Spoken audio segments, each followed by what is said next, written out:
What's one thing you did that keeps haunting you till this day? It was supposed to be a fun Friday night at the movies a few years ago. We were late, and the theater was packed. I had booked seat B12 and she chose B11.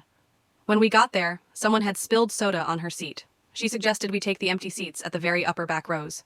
It wasn't that much soda, so it wasn't a big deal. I also didn't want to seat all the way back there, so I told her, "Just take mine, I'll go grab some napkins and find the usher." I didn't mind missing the first few minutes because I had already watched the movie. She took my seat and I came back with napkins some minutes later.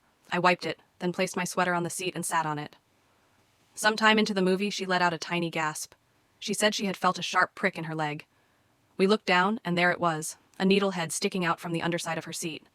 She was able to pull it out and throw it on the floor. We both thought it was weird, but thought nothing much of it.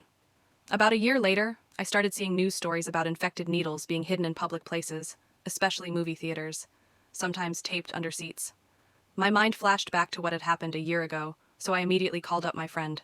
She got tested, then came the call. She tested positive for HIV. She was in shock.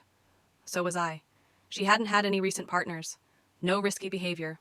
Doctors said sometimes they never find the source and doubted when she told them about the needle. They said, though not impossible, it is rare for HIV to be transmitted that way. However, we both strongly suspected that it was that needle from the theater. I have never been able to get over the guilt. I was the one who insisted on that specific theater. I was the one who told her to seat on B12 when we could have just moved to the back row.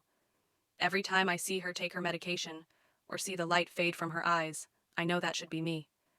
She thanks me for being such a supportive friend through her bad luck.